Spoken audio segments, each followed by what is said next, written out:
Good afternoon, everyone. Thank you for taking time out of your busy schedules to join us. Welcome from the campus of Notre Dame. It's a cool and gloomy day out here. I almost feel like saying good evening, such as the pallor of the weather out our windows today. We had a couple really sunny 70-degree days earlier in the week, and given the mercurial nature of South Bend weather patterns, it's kind of cooled off and it's pretty windy, and we're expecting some rain today. On a good news point, last week we've only had two positive cases of COVID on campus, and that's pretty good coming off of a spring break when our students and faculty and staff travel to many different places throughout the country and the world, and returned. And as such, the university announced that all kind of mask ordinances are going to move to an optional status. That means that for students, for faculty, for staff, even for visitors in indoor spaces now, masks will be optional. So that's a big step. Of course, faculty members can continue in their space if it's their prerogative to demand masks in a teaching space or a lab space as they see needed. And we, of course, we all recommend anybody with any cold or flu-like symptoms to mask up, and for the protection of everyone around them. So to continue to use good common sense. Today, our topic is going to be international. In fact, Notre Dame International. And I'm very pleased to introduce a colleague and good friend, Michael Pippenger.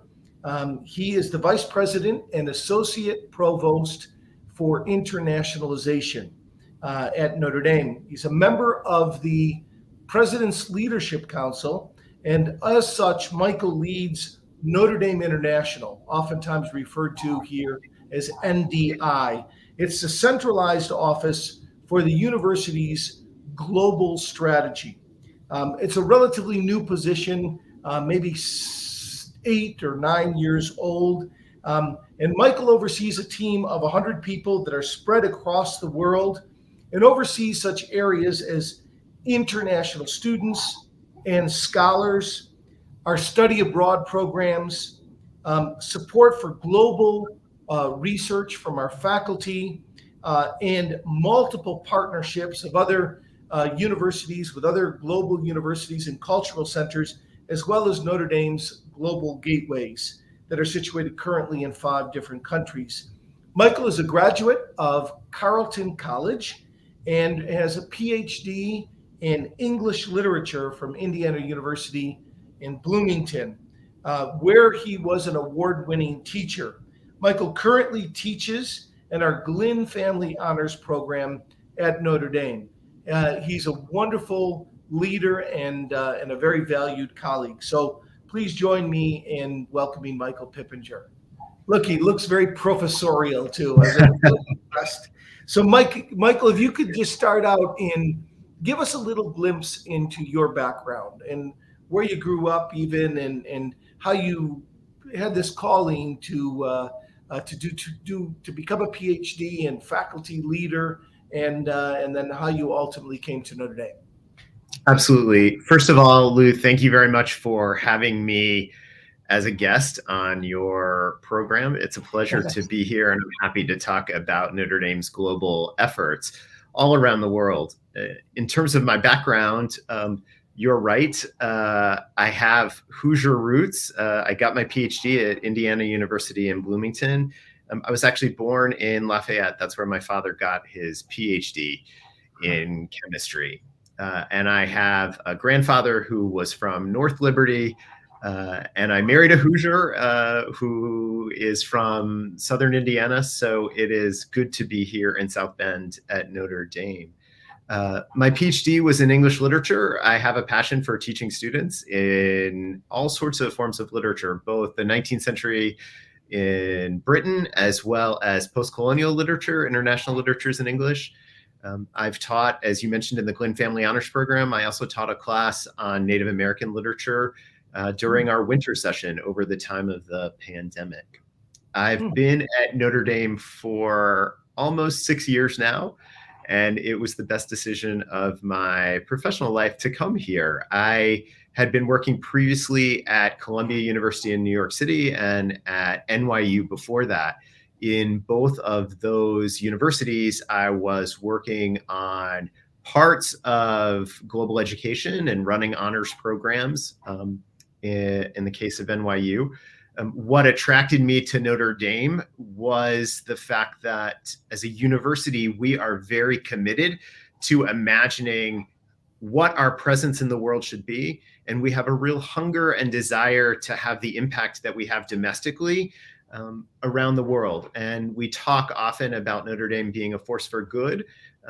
That extends to all around the world. So to have the opportunity to lead Notre Dame International and to be in the position of helping guide the university's strategy about how we become a more global university and how our faculty and students can have a greater impact on the world was something that was just too good of an opportunity to pass up. As you said, this position is relatively new, and I'm really grateful for Father John's commitment to global education and for the university's determination to be more international in its outlook in all sorts of ways. And I hope we can dig into that today in our conversation. So one of the things that I should add is that we share the same characteristic in the fact that you married up. And you have a wonderful wife, and I did. She does some fascinating work. Would you just tell us a little bit about what your wife does? I think everybody would love to hear this. Sure. She is a freelance writer. So she's been a journalist for almost her entire career. And she writes on a wide cross-section of topics. Sometimes she writes on education. Sometimes she writes on arts and literature. Sometimes she writes on urban agriculture. So she's actively involved here in South Bend right now with a place called El Campito. This is a school, a daycare center that has been in South Bend for a long time. It educates traditionally it educates the children of migrant farm workers who come through the area. And now it's for students from around South Bend. And she's developing an urban farm there with her colleagues there. So very active in the community. We're proud to live in South Bend, in downtown South Bend, and to be a force for good there. So yeah, happy to talk about the work too. Thanks for asking. She's wonderful. She's a wonderful partner. And so tell us a little bit about the mission and vision for Notre Dame International, or NDI, and how is it structured? Sure. We like to think of Notre Dame International as being the facilitator of where we send people out from Notre Dame into the world and where the world can greet Notre Dame. So you had mentioned earlier about our being responsible for a wide cross-section of global activities on campus. Mm-hmm. And we think of all of those different areas that you mentioned as being an opportunity for us to provide global experiences for our faculty and students and to make the university a more diverse and rich place through that international work. So whether that's welcoming international students and supporting them while they're on campus, whether that's sending students abroad on study abroad, which is what we're most traditionally known for and have a great strength in, whether it's supporting global faculty research for our professors to do work with local partners around the world in producing new knowledge and advancing their fields and making a difference in communities. Or whether it's working on issues of health and safety for those faculty and students. We work on all of those areas, and we work closely with the colleges and schools across the university to help them achieve their global aspirations and to help each individual student and faculty member achieve his global aspirations. That's fantastic. So let's talk a little bit about the the study abroad program, for which you Sure. kind of traditionally are most well known. My understanding is that Notre Dame sends probably more students abroad. I've heard like maybe 1,000 students in a given year, especially in the non-COVID dynamic years, are studying abroad, and we have a higher percentage than just about any other university. Give us a little sense of the breadth and scope of your study abroad programs, and how many different countries our students are in at a given time, and the impact that has on their education. Absolutely. We are known for that. And you're right. We regularly place every year in the top 10 institutions around the country in terms of the percentage of students that we send for study abroad. We hover between 70 and 75%. That usually ranks us somewhere between number 3 and number 7. And we continue to have those numbers grow. The students who study abroad on our programs are doing so in a wide variety of formats. Many people who are watching or listening today will know about some of the traditional programs that we've had for a very long time. Our undergraduate program in London has the largest number of students. This spring, we have 226 students who are studying in London. Wow. We also have wonderfully rich programs both in Dublin and in the west of Ireland and Galway. That's another very popular destination, as is, of course, our site in Rome, where our architecture students spend their 3rd year, but we also host arts and letters students, engineering students, students from across all of the colleges and schools in their work there. We also send students to programs that we run in smaller locations that are actually quite popular as well. Puebla, Mexico has a fantastic program that focuses on pre-med students and gives them the opportunity to do internships and research both at laboratories at a university in Mexico, UPAEP, but also working at a pediatric oncology research center and care center in Puebla. We have students who also study abroad, being fully immersed in a partner university, a place like Oxford or Hong Kong University or the Hong Kong University of Science and Technology. We have seen programs grow in the past number of years, at least before COVID, and now that we're moving out of the pandemic, in places like Santiago in Chile or Jerusalem, where we have a gateway as well. So there is a lot of diversity in the kinds of experiences students have. Sometimes they're studying at a local university. Sometimes they're studying with our faculty. Sometimes they're living in one of our residence halls. Sometimes they're living with families. Sometimes they're living with other international students at a partner university.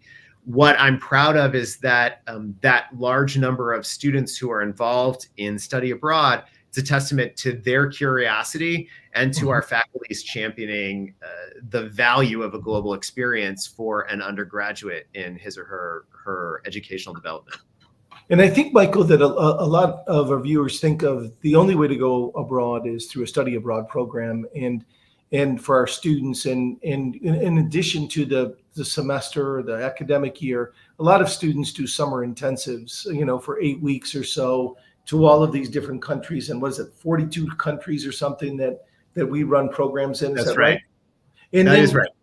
And then in addition to that, though, students apply for summer grants to go do language intensives all over the world.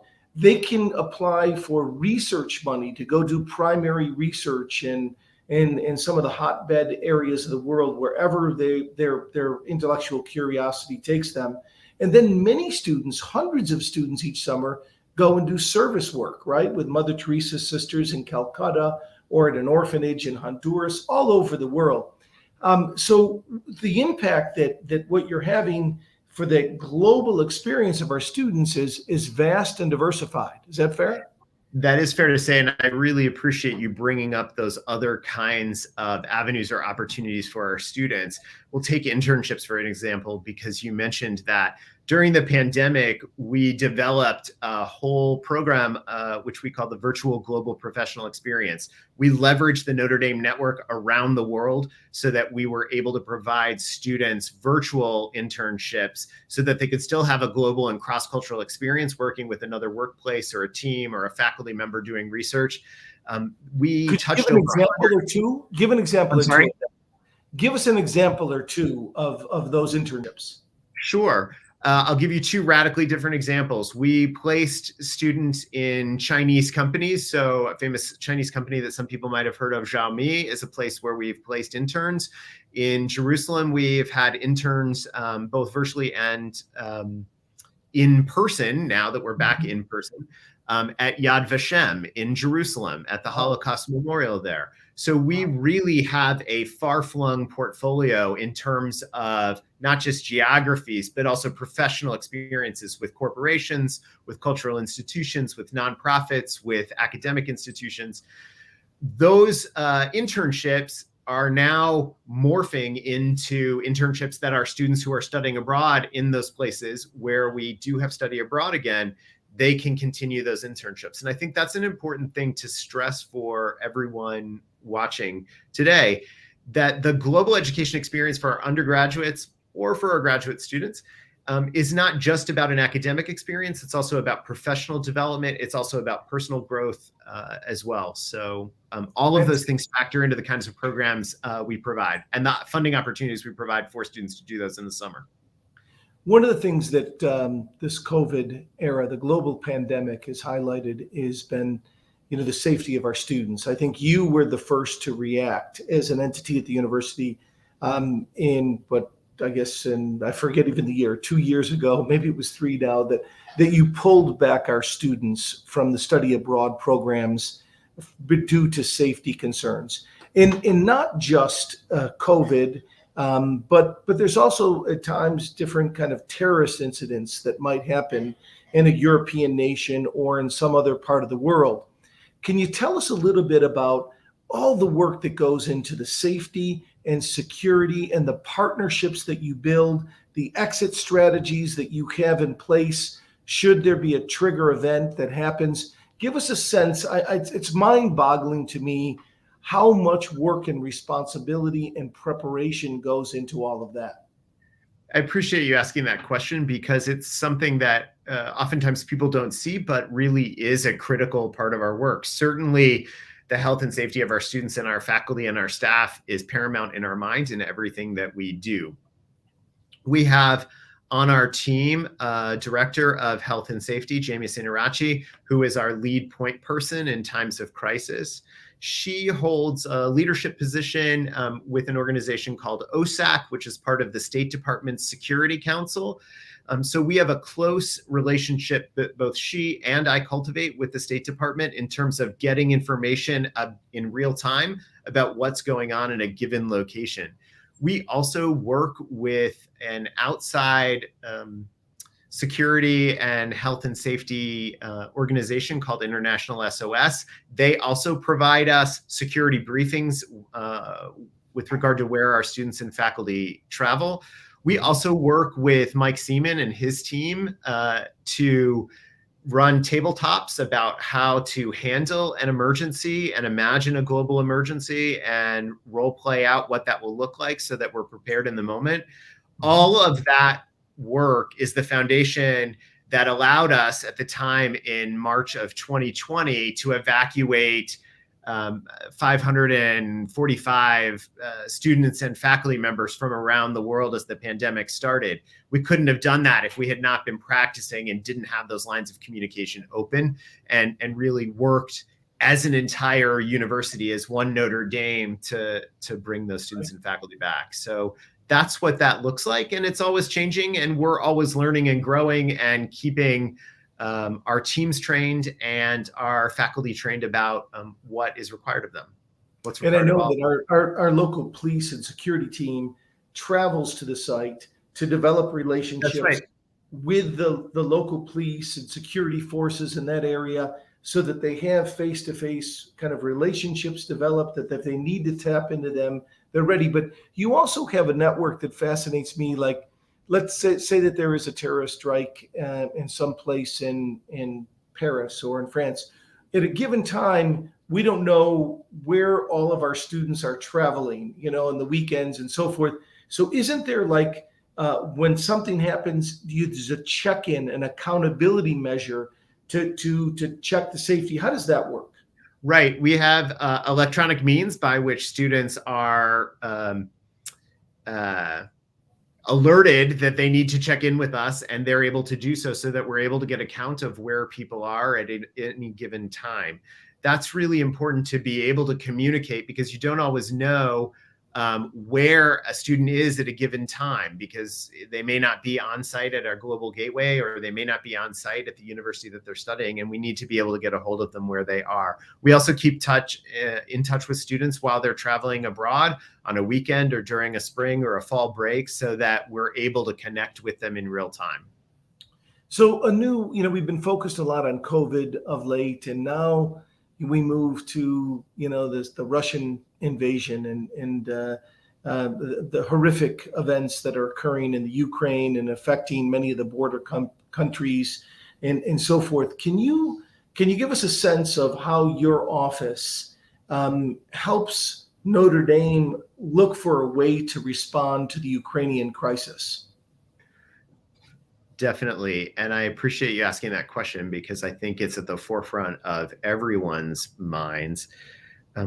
Notre Dame has had a very special relationship with Ukrainian Catholic University, which is located in Lviv, which is in the west of Ukraine. In 2019, Father Jenkins and I, along with other administrators and faculty members, traveled to Ukrainian Catholic University to give its president, Archbishop Boris Gudziak, the Notre Dame Award. The Notre Dame Award is the highest honor we give to members of the international community that seem to embody the values of Notre Dame.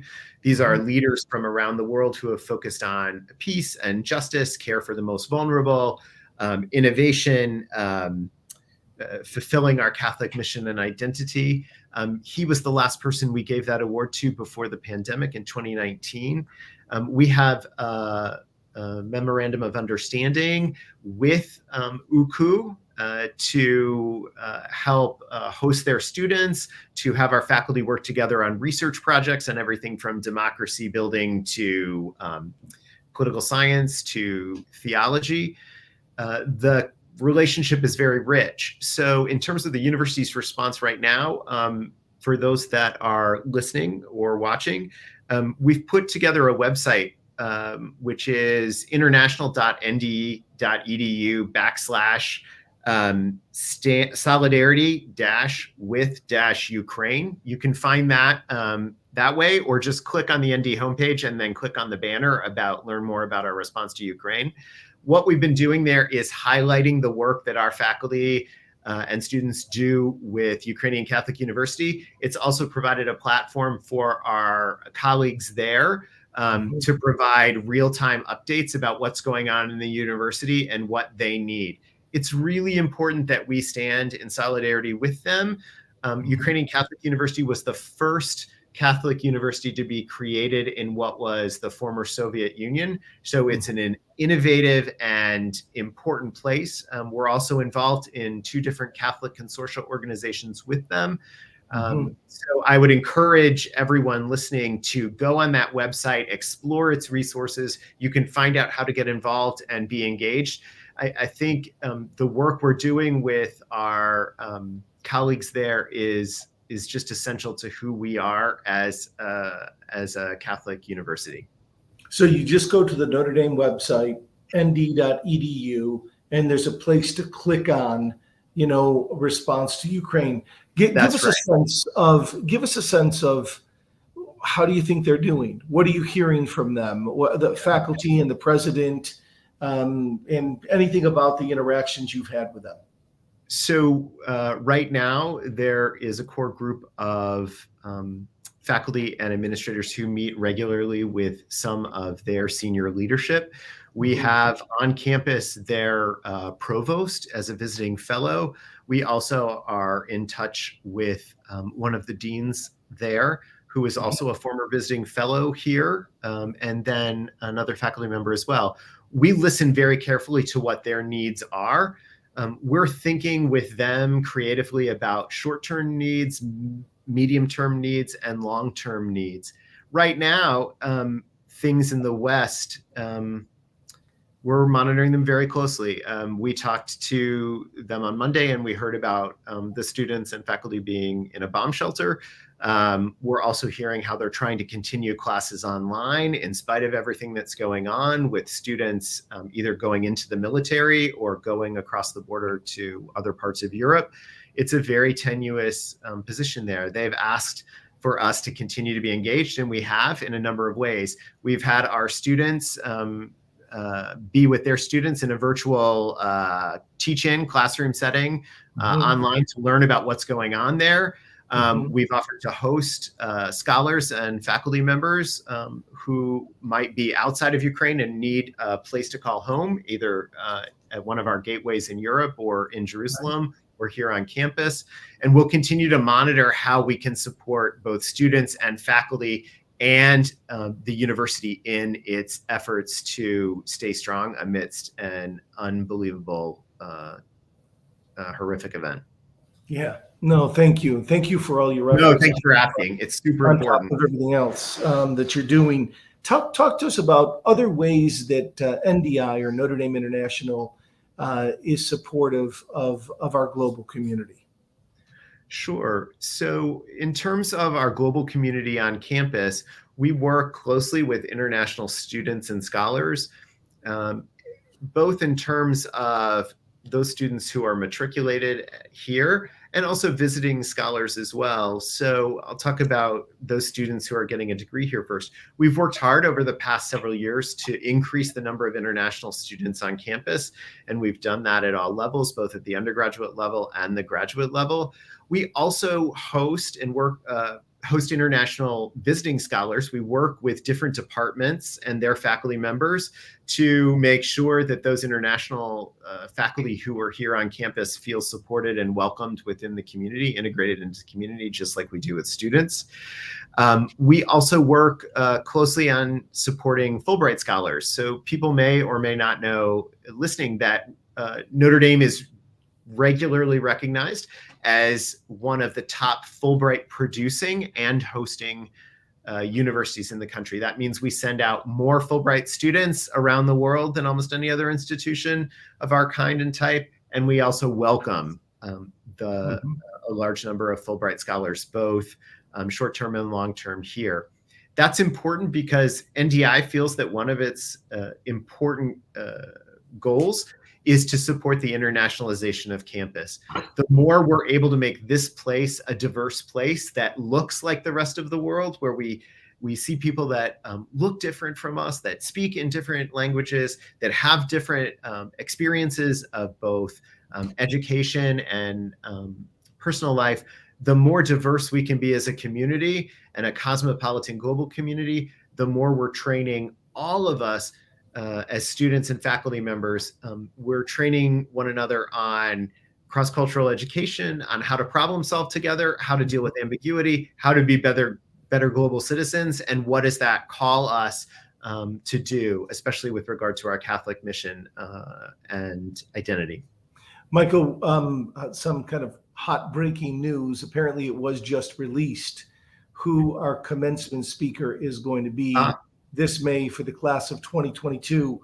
Do you want to share with everybody that news? They probably haven't seen it yet. If you haven't seen it yet, if you have not been looking at your email because you've been listening to Lou and me talk, the answer is it's Archbishop Boris Gudziak, who is the president of Ukrainian Catholic University and also the Archbishop of the Ukrainian church. So you can go online and read more about his biography and his leadership in this time of turmoil, but also all he's done to support both the church and the creation of this really remarkable university in Lviv that our colleagues and friends teach at and study at. This is a tremendous honor and privilege for Notre Dame to have him be our commencement speaker. So I'm very excited about that and look forward to hearing his remarks. He is a wonderful, wonderful human being, and couldn't be happier about that choice. Yeah, I know everybody came back and was just really deeply impressed by his leadership, by his holiness, by the university, and as you said, kind of its kind of entrepreneurial spirit and spirit of service. And now he's at the epicenter of just a horrific act of genocide, and he is. It couldn't be more timely for our students and our community to be able to hear from him in mid-May. So that's a wonderful development. Talk to us a little bit about, you sponsor also, you provide resources for our faculty to go anywhere in the world, and in many cases our students as well, to do research. Give us a little bit of the breadth of that initiative, and maybe a couple examples that stick out. Sure. We have grown over the past 5 years. We have grown our portfolio of faculty research grant initiatives, and that's been in no small result because of the fantastic benefaction of our alumni in many cases, and a real conviction on their part, along with the universities, that by supporting global faculty research, we become a more global university. It is critical that our faculty speak with leaders in the field and also show themselves to be leaders in the field worldwide in their research. So over the past 5 years, we've created a number of different faculty research initiatives that are often focused on geographic areas. So we have a Mexico faculty research grant program that has allowed faculty to go back and forth to Mexico to pursue research in a wide cross-section of fields, everything from democracy building to engineering to public health to nanotechnology. We have a faculty research grant program that takes place in Chile with La Católica, the Pontifical University in Chile in Santiago. And that's allowed over 100 faculty members from each institution to go back and forth. This is a multi-million-dollar grant program that's allowed our faculty to produce articles together, to discover new realities in their field.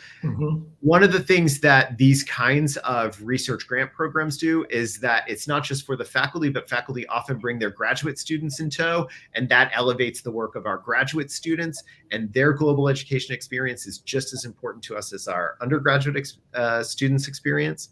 We also have faculty research programs in East Asia, in Greater China, and South Asia. We have a faculty research grant program that sends faculty members to work with Tel Aviv University in Israel. And we also have faculty research grant programs with other strategic partners like Durham University in the UK. So it's a real cross-section, and the goal is to have those faculty research grant programs be as wide open as possible so that any faculty member can find a way to plug in to the opportunity to advance their research. And we'll continue to grow those programs because we always have more faculty that want to apply for them than we have resources available. So it's really important.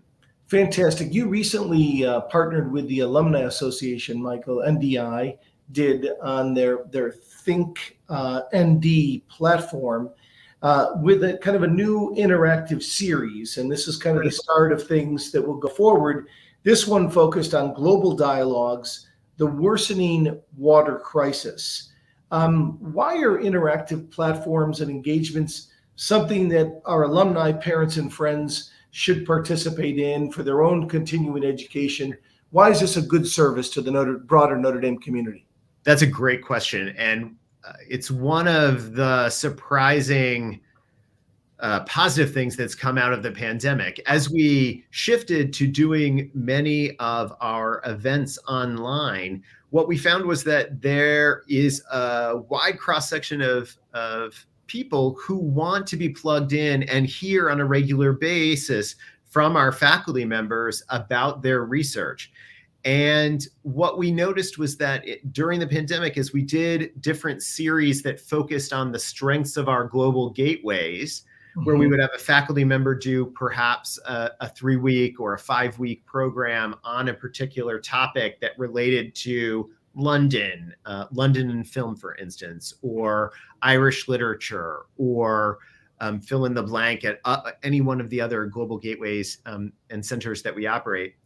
We found that to be an opportunity to reach out to new people, to share with them the excellence of our faculty and the really interesting cutting edge research that they're doing. So what we've decided to do now with ThinkND is to develop a series that showcases the way in which our global gateways and centers are networked together in one idea. So we took the water crisis as being an important thing to showcase. One, because we feel called to do that based on Laudato Si and our need to be aware of how we care for our common home and what the challenges are that are facing it. But we also wanted to showcase that we have faculty members all across our global network who are doing really interesting work on water, which touches on all of our lives, and showing the ways in which we can collaborate or have a cross-cultural and transnational dialogue on something that really has to be solved through a global network, not just in one location. So to that end, the series has explored everything from the history of the Thames and sustainability in London to talking about the impact of climate change and sea rise in Mumbai, to talking about offshore energy and wind in the Middle East and Israel. We've looked at each different place where we have a global gateway or site and showcased our faculty's work. And we hope that that takes our Notre Dame family and those outside of Notre Dame who are learning about our faculty's work, takes them on a journey that makes them say, hey, how can I get involved? How can I learn more? How can I encourage my family or my students or my friends, my colleagues to really learn how Notre Dame's a leader in this field of water management? I never cease to be amazed by Notre Dame's convening power. And I love how you're able to leverage these kinds of partnerships globally, but also within and throughout the university and even locally. My understanding is that locally you've partnered with the St. Joseph County Historical Museum, and you have pulled together an exhibit which focuses on Notre Dame's kind of global presence. Can you tell us a little bit about that? Thank you for bringing that up. We're very proud of this partnership with the South Bend History Museum. We, for those that live in the area or who have visited the South Bend History Museum, you'll know that there's a gallery that's dedicated to Notre Dame on site. We've worked with the History Museum to open right now this year in 2022, an exhibit that highlights and showcases the university's international impact on the community of South Bend. It's called The Fabric of a Global University. And what the exhibit does is showcase the ways in which Notre Dame, for the past 175 plus years, has been international in its focus. International and global, these things are in our DNA from the very beginning and the founding by Father Sorin. But what we do in the exhibit is really chronicle the different ways in which we've had international students and scholars make an impact in South Bend, make an impact in the community at Notre Dame.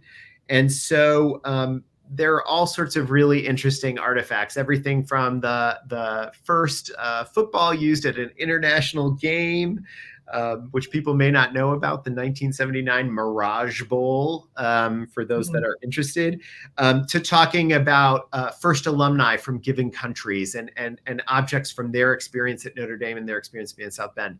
If you're in town or you're visiting Notre Dame, please stop by the History Museum and see Notre Dame's legacy of international involvement in the community. It's very important. Anything that really surprised you or jumped out in the exhibit beyond the examples you shared? Yeah, great question. I think that one of the things that strikes me that the exhibit does well is it really uncovers a lot of untold stories. We worked very closely with our partners in the Hesburgh Libraries and the archives to unearth these stories. So I want to thank them and give them a shout out for their great work with us. But I think people will be surprised to learn about the first scholar from a given country, and how they got here and what Notre Dame meant to them, and also what the impact was on the community. Yeah. One of the things that also amazes me is that these global gateways and centers all over the world, and maybe you can highlight, where they are currently. There's so much activity going on. There are speakers and there are conferences and there is research being done. Give us a little bit of an overview of the global gateways and centers, which really take Notre Dame's campus well beyond, South Bend, Indiana, and all over the world. But also maybe highlight some of the activities that people wouldn't think are happening that are happening at some of these campuses abroad. Sure. I'm happy to do that. So first off, there are 5 global gateways. These are our largest sites.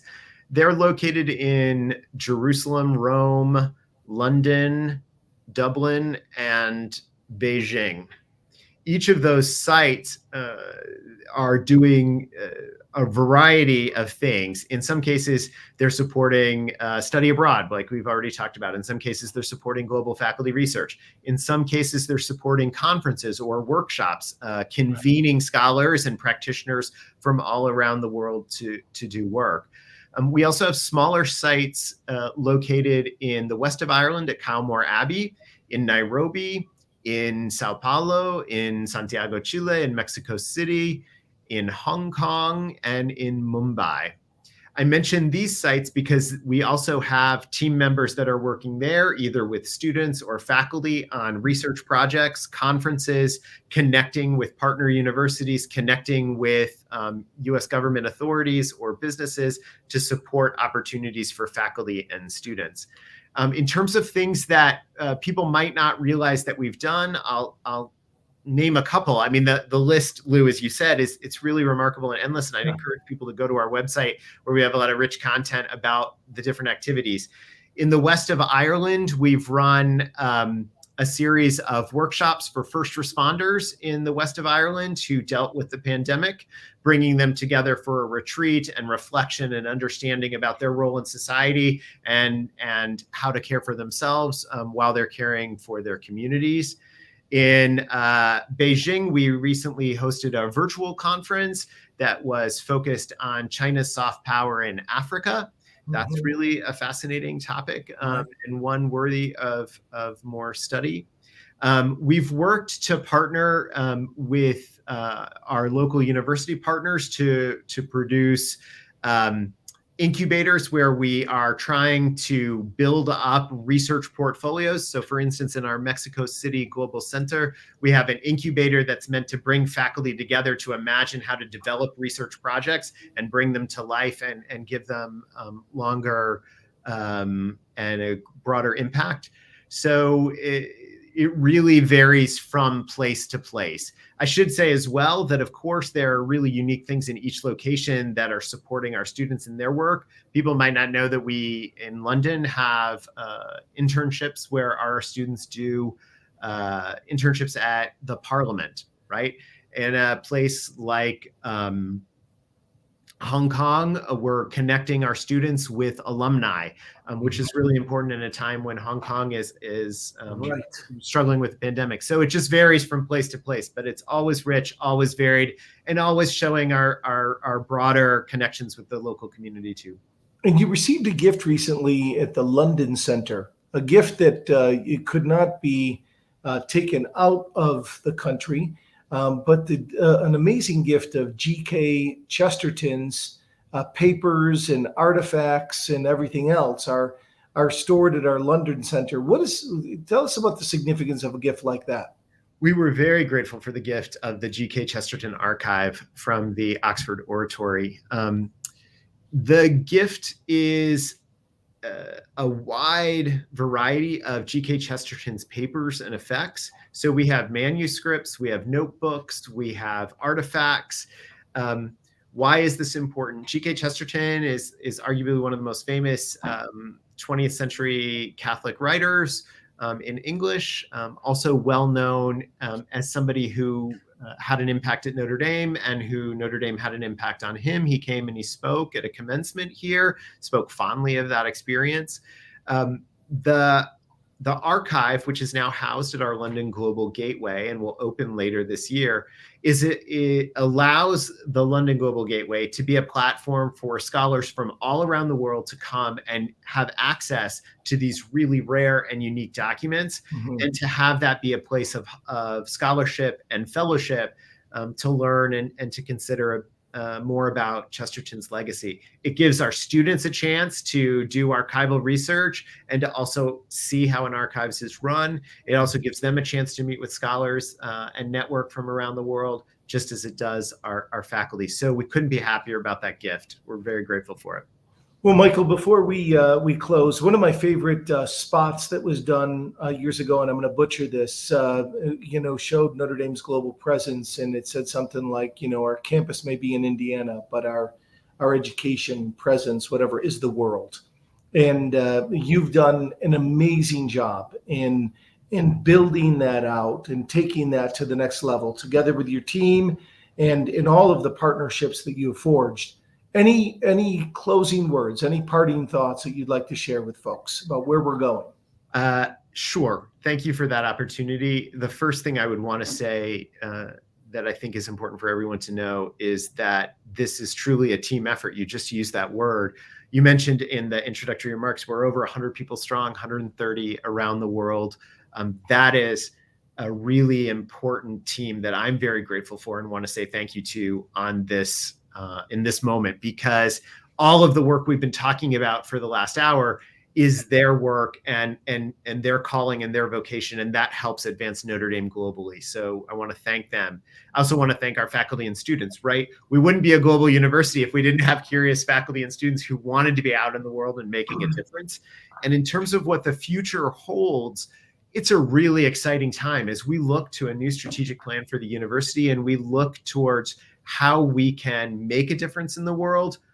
All of the foundational work we've done in the past several years really stands us in good stead for a bright future being a global leader in all of the challenges we're facing, whether it's public health or democracy or what our role is to alleviate poverty or fight climate change. Those things are all global challenges, and we have to have global responses to them. So we need a strong place like Notre Dame International, and we need a university like the University of Notre Dame to be that international leader in a new kind of way that's unique to our mission and vision and identity and heritage.